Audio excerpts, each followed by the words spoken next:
The ridge didn't rise much higher than the rest of the broken terrain, but it offered one clean angle on the valley road. That was enough. Rena moved slowly across the shale lip, boots pressing carefully into the powder-dry dust as she scanned the crest for glint, broken brush, or anything disturbed by wind. Nothing. She dropped low and crawled the final few meters to the perch. At this altitude, the air tasted like cracked stone and wind-borne grit. It didn't change.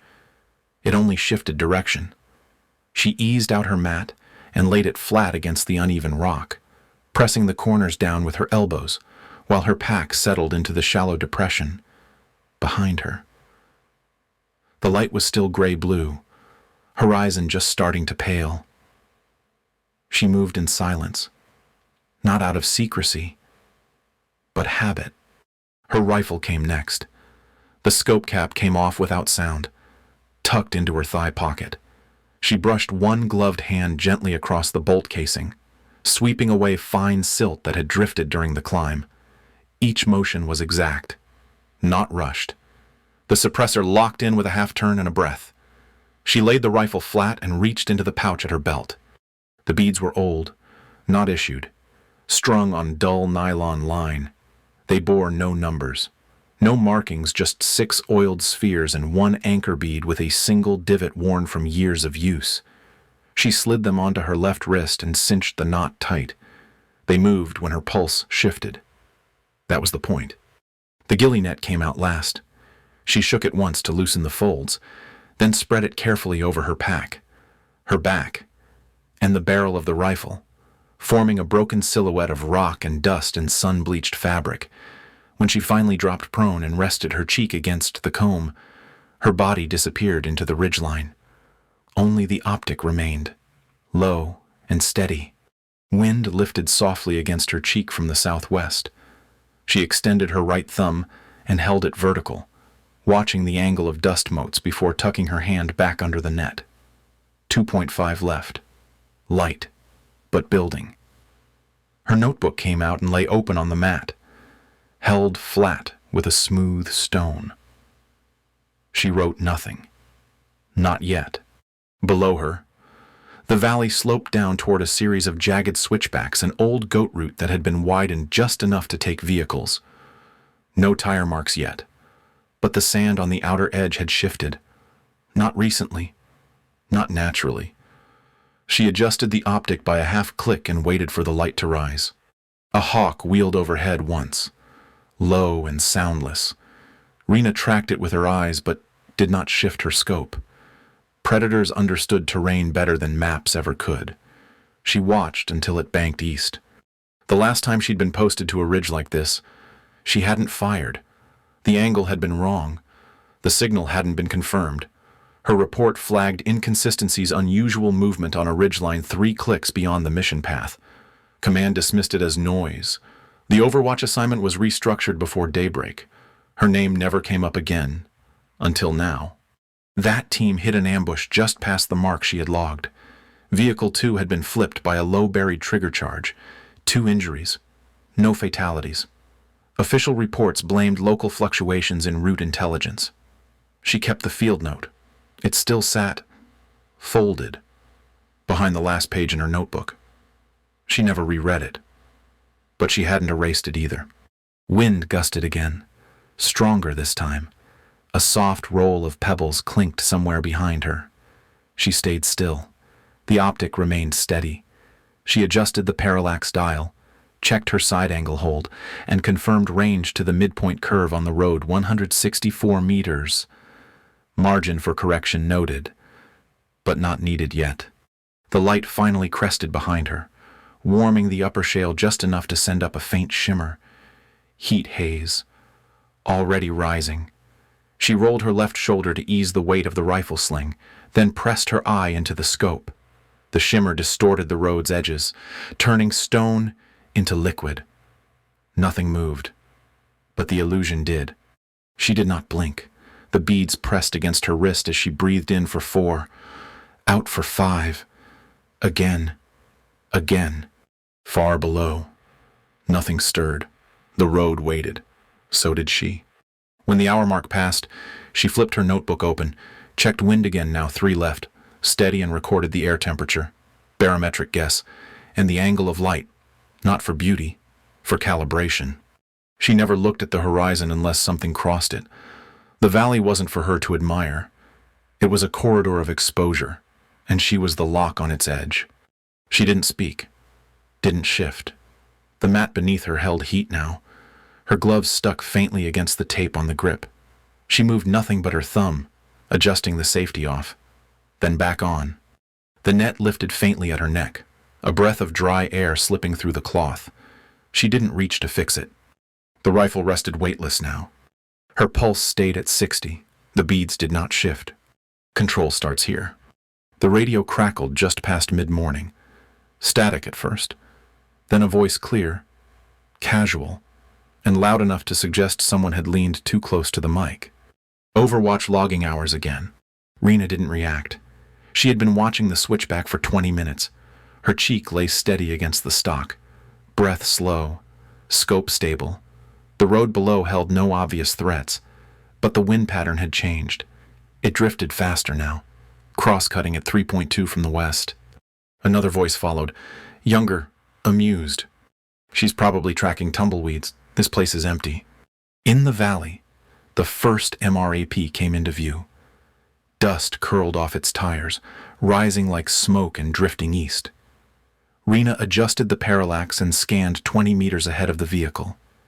The edge of the road showed disruption. Not fresh, but recent. A lighter band of dust on top of compacted gravel. It could have been a weather artifact. Or not. The third voice joined in, this one deeper and slower. Why are we wasting assets in daylight? Desert should have left her on station command. Nothing moves out here but lizards. Rena moved one gloved hand to her range dial and adjusted it down 2 clicks. Her finger never touched the trigger. She traced the outline of a small rock cluster at the turn in the road, one she'd marked as a possible concealment point during her initial scan. It hadn't shifted. But something in the shadows behind it no longer aligned with her earlier reference sketch. The fourth voice on the radio added lightly, "We get contact. It won't be from up there. Too quiet. Besides, we've got eyes. She's just logging hours." Still prone. Still motionless. Rena adjusted her windhold and pressed her elbow deeper into the mat for leverage. The optic caught the second MRAP rounding the turn. Its clearance from Vehicle 1 was wide. Almost too wide. If anything happened at that moment, there would be no immediate support.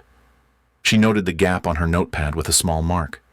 The ridgeline had gone silent around her, except for the faint buzz of insects hiding in low grass patches. Even the wind moved with less sharpness now, as though it had grown tired of being ignored. Through her scope, she tracked the third vehicle's turret. Unmanned. The soldier riding shotgun was looking out the side window, likely watching the terrain, not watching what mattered. Rena had heard this kind of talk before.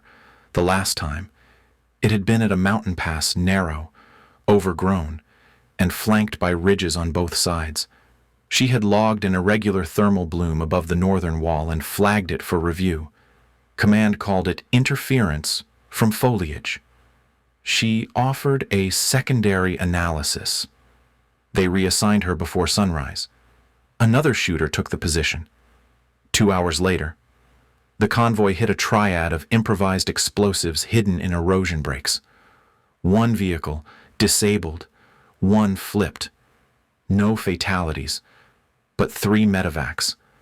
The original report was never cited. Her log entry remained archived, unreferenced. Back in the valley, Vehicle 4 came into view. The convoy was now halfway through the exposed stretch. Rena shifted her left hand slightly and rolled her wrist to ease pressure on the radial bone. The motion was subtle, fluid. The beads on her wrist shifted with it, brushing against the inner sleeve of her glove. She observed the lead MRAP dip slightly as it hit a shallow depression in the road. Suspension compressed. No hesitation. But something behind the motion felt staged. She magnified the rear quadrant of the stone cluster again and marked the edge of a shadow line.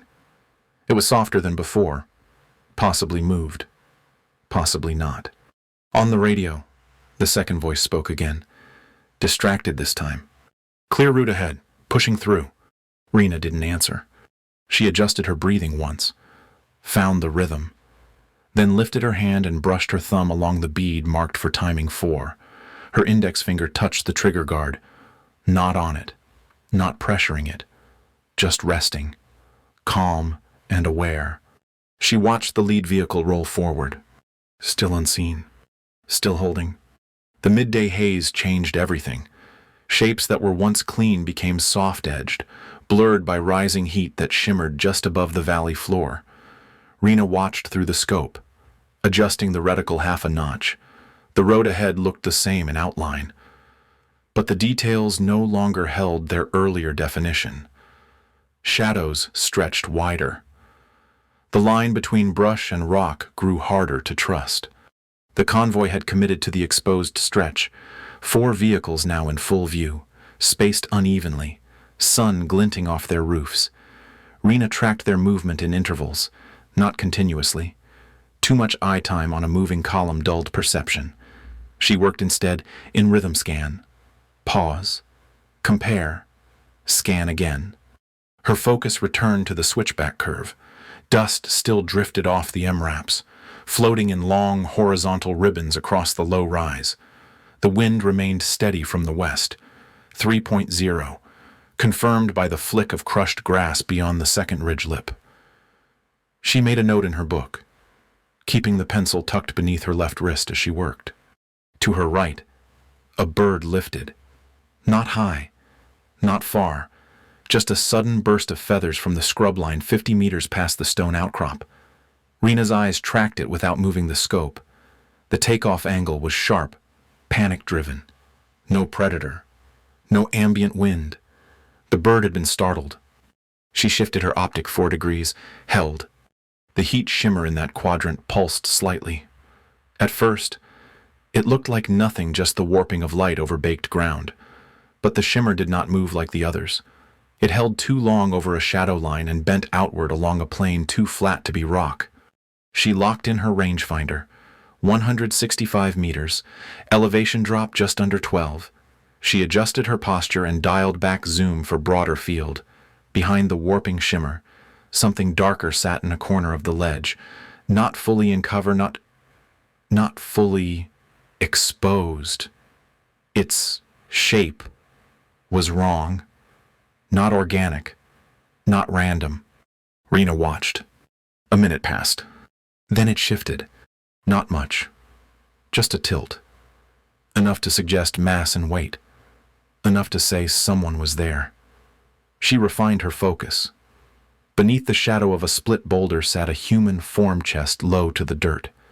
Back arched slightly upward, head hidden behind optical netting. The camouflage was smart. Sand-colored. Broken with vertical lines. It blended better than most. But nothing natural holds that still for that long with its edges so defined. She caught the glint next. It lasted less than half a second off a lens or a signal receiver. It came from the figure's left side, just under the elbow. Then another shift. A hand, partially gloved, moved to the dirt and adjusted something flat. Rena breathed in and out, counting quietly with her lungs. The hand reappeared with a loop of coiled wire. The dust trail led straight into the center of the road. Improvised explosive, manual trigger. He was waiting for the last axle to pass before initiating. She adjusted her windage to 2.2 left. The arc was narrow, but the crosswind had dropped slightly. The lead MRAP was now fully exposed. The second was just rounding the turn. Rena watched the hand settle near the loop of cable. No tension in the arm. Not yet. The radio crackled softly. Anyone got jerky, I'm starving. Another voice chimed in. This breeze is perfect. I could nap in this. Rena didn't respond. Her voice stayed in her throat, unspoken. She placed her pencil aside and flipped her slate to a fresh column. Time of potential contact logged. Distance confirmed. Shimmer angle and cover type recorded. The man adjusted again. His head rose slightly. She could make out the curve of his cheek under the mesh, not enough to ID, but enough to track. Her breathing slowed again. 165, elevation 12, wind steady, ambient light full. He turned. The movement was small, barely enough to register. But his shoulder flexed inward, and his right hand came into view, holding a rectangular object the size of a radio trigger or remote detonation switch. His index finger hovered. The line of his posture suggested readiness. Not yet activated, but nearly. She whispered into the stone around her, not loud enough to be picked up. I see you. The reticle settled just below the cheekbone, the natural angle for the cleanest drop with minimum overpressure. Her finger stayed against the guard, not yet committed. The man scanned the convoy below, calculating, waiting for the fourth vehicle to commit. Rena's optic picked up the subtle drop in his breathing. He was timing his movement. She shifted her angle by a quarter milliradian and checked for any shadow movement behind him. Nothing. No second shooter. No support. His hand tightened slightly around the device. She touched the final bead on her strand, let it rest between her knuckles, and brought her finger closer to the wall of the trigger. The shot had not yet come, but the moment was already set. One more bead to go. The trigger man didn't shift much, but every movement counted. Rena stayed with him. Her body relaxed into the ridge mat, her breathing tied to the timing beads on her wrist. The rifle's stock pressed lightly into her cheek, not hard enough to leave a mark, but firm enough to stay fixed, no matter how the wind shifted. One bead left on the strand. It lay still against her glove, warm from skin contact. Her breath fell into rhythm. She had no mantra, no counting in words.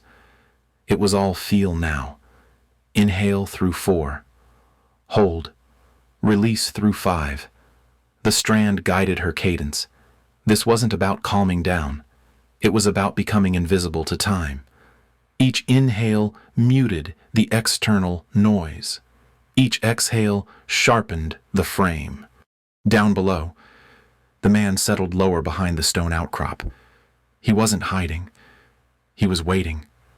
His legs adjusted slightly for leverage. His weight pressed into his forearms. Rena watched him pivot a toe for balance, anchoring his position with precision that came from training. This was not a desperate actor. This was someone who had done this before. She studied the gravel at his elbow. A few particles shifted as his palm brushed forward. A dry ridge of dust slid a centimeter and stopped. He was aligning, not yet ready to activate, not yet making the call, but close. Rena checked wind again. The gusts had steadied, hovering between 2 and 3 knots, with a brief lull every 30 seconds. The current one had lasted longer than expected. She logged the interval in her head. Conditions were leveling. She brought her focus back to the scope. The figure remained crouched. His right hand hovered near the clacker, fingers gently open. The thumb shifted twice. Not hesitation. Calibration. Rena made one final reticle correction. A quarter milliradian left.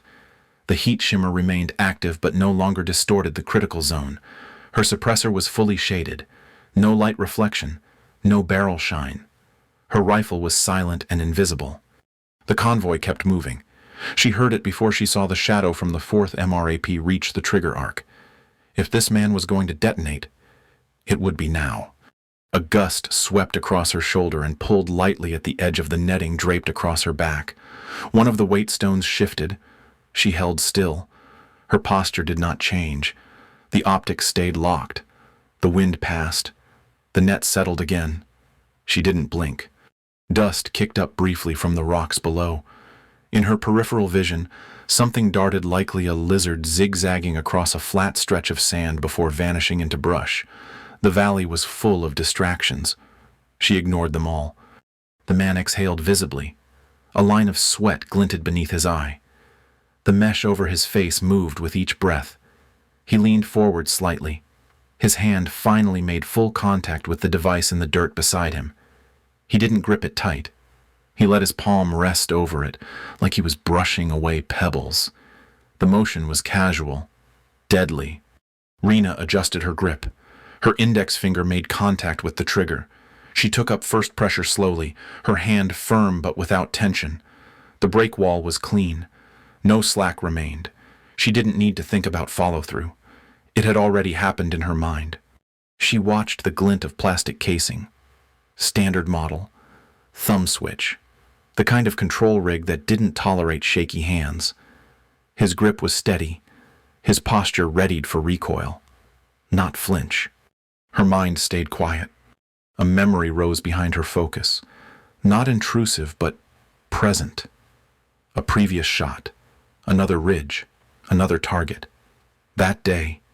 She hadn't taken it. Something about the angle felt wrong. The man's shape never settled into clarity. She waited. Command logged it as missed opportunity. But a later sweep found nothing. No weapons. No charges. Just a scavenger with a cracked satellite dish trying to rig it for power. No apologies. Just a checkbox. That hesitation had saved a life. It had cost her the next deployment. This wasn't that. She knew it. The man below wasn't scavenging. He wasn't improvising. He was waiting to kill. Hold now, she murmured under her breath, the words barely audible beneath her own pulse. The man's head rose slightly. His eyes flicked toward the convoy. His hand tightened its grip on the trigger device. He shifted again, preparing for the final movement. A clean press of the thumb would be all it took. The blast zone would engulf the lead MRAP and likely damage the second. Everyone inside those vehicles would die before they even understood what had happened. Rena slid the final bead forward on the strand. The cord cinched softly as it reached its limit. Her breath drew in deep and silent. She held it across her ribs, long enough to feel the stillness settle into her chest. The rifle was no longer a tool. It was part of her body. She exhaled on beat 3. The trigger responded. The bead stopped moving. Then the shot broke the silence, not with violence, with precision, the sound of air folding, not exploding. And then the ridge returned to quiet. Nothing echoed, nothing moved, only the shimmer drifted in the valley heat. The rifle kicked softly into Rena's shoulder, a muted percussion swallowed by the suppressor and the wind. The sound barely broke the air, a short exhale of precision. Her body absorbed the recoil without motion. Through the scope, the impact was immediate. The round struck just below the man's right eye. There was no spasm, no dramatic fall. He collapsed in place, like a puppet with the strings cut low. The clacker slipped from his hand and rolled twice before catching on the uneven rock. One of his fingers twitched once, then stilled. Blood darkened beneath his face, but only in shadow.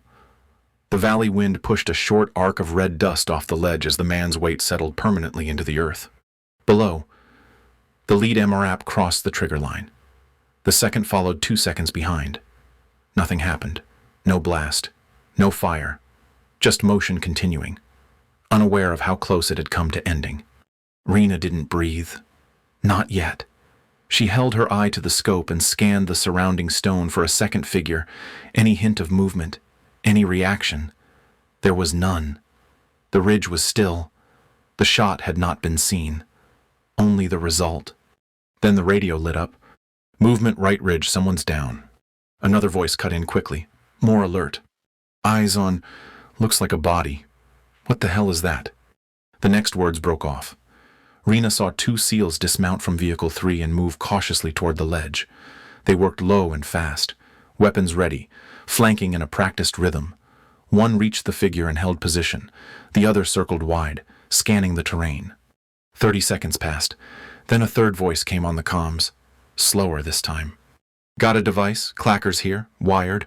We were a second out. Silence followed. Then a fourth voice, subdued now. This wasn't luck. Rena reached to her notebook and marked the log. Shot number confirmed.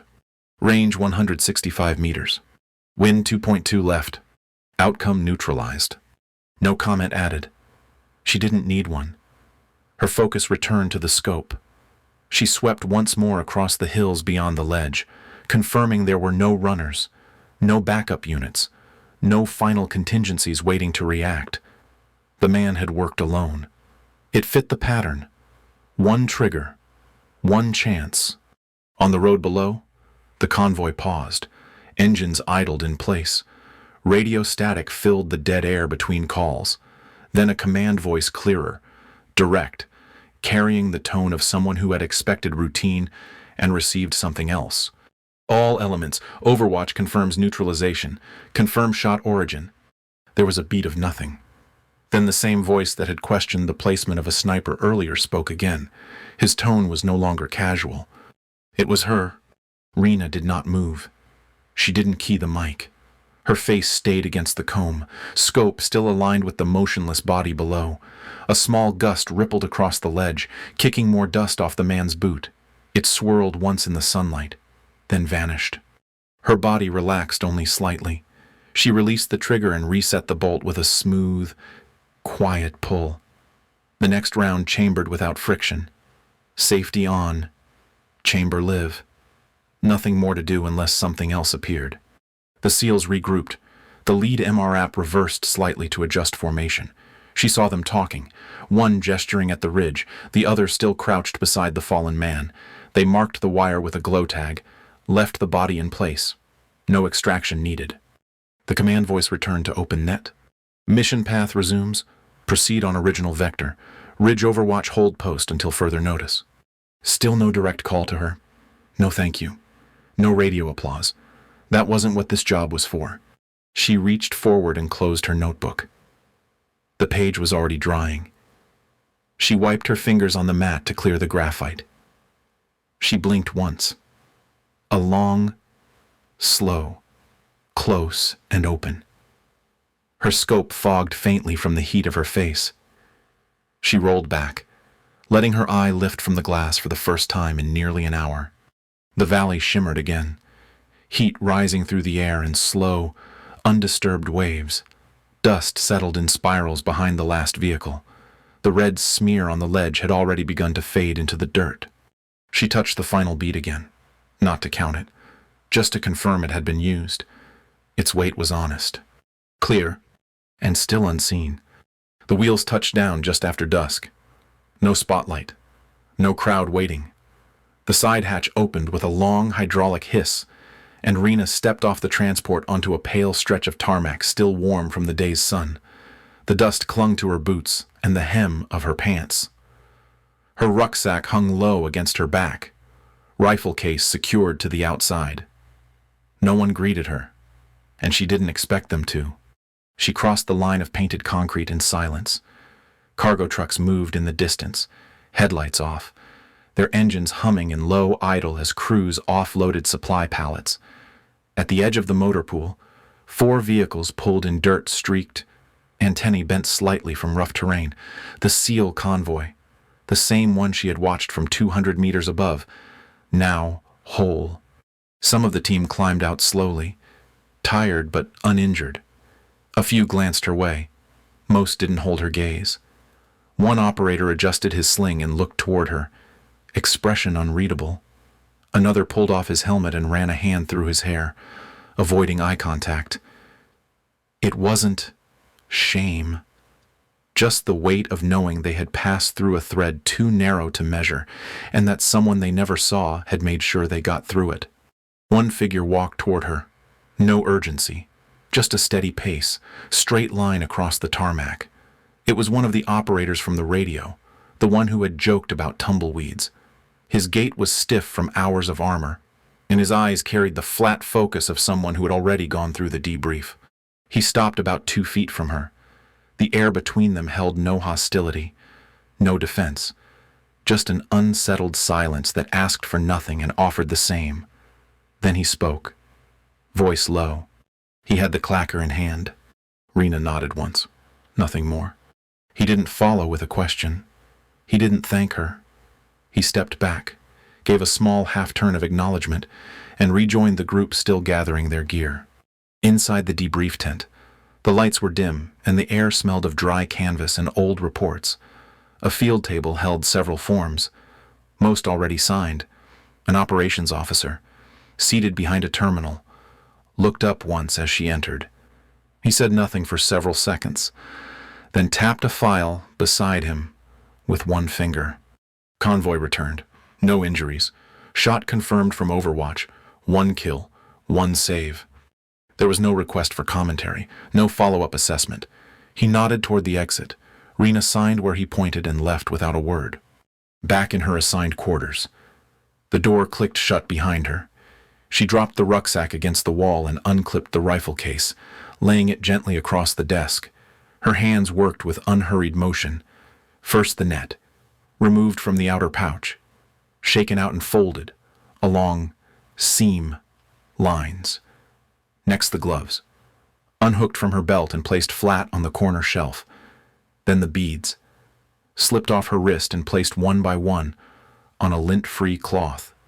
She cleaned each with soft strokes, one bead darker than the rest, slightly worn from repeated touch, rested longer in her hand. She rolled it between thumb and forefinger, then set it down apart from the others. The rifle came last. She opened the case and checked the bolt first, then the suppressor mount. No fouling, no damage. The optics still held 0. She began oiling the action, small, precise passes of the cloth against the steel, her body quiet, her breathing steady. She didn't play music. There was no television, no messages flashing on the screen at her bunk, just the soft slide of oil across metal and the low hum of the building's ventilation. On the desk beside her, a logbook sat open. She filled the new page in pen.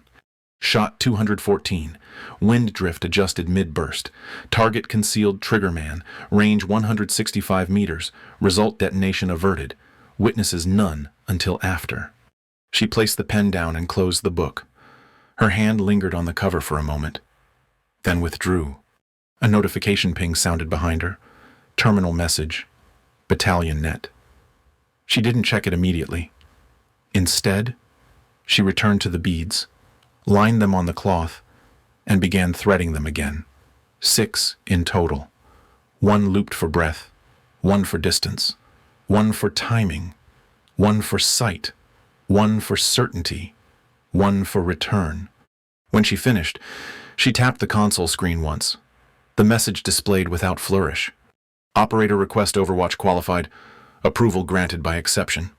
No signature, no sender tag, no name attached, but someone who now understood what she had done, had seen fit to submit it. She turned off the screen and sat back down. The rifle was fully cleaned, reassembled, and resting weightless on the desk. Her hands were empty. The light in the room was low, not dark, not bright, just enough to catch the gleam of oil on the barrel, the faint scuff on the netting edge, the fingerprints on the bead that had stopped the shot. Outside, the wind stirred dry grass along the perimeter fence. Rena sat still. Her field was quiet again. They never saw her, but they were alive because she did. You never saw her face in the convoy photos. No one called her name when the trucks rolled in, but Rena was there watching, waiting, and holding the line no one else even knew existed. Her power was not in shouting or being seen. It was in stillness, in timing, in knowing exactly when to act and when to hold. In a world that often rewards noise, she proved that quiet resolve can save lives. Her strength came from certainty, not recognition. And in the end, the only proof of her presence was survival itself. If her story made you pause, think about who stands watch in your world, the ones who never ask for credit but carry the hardest weight.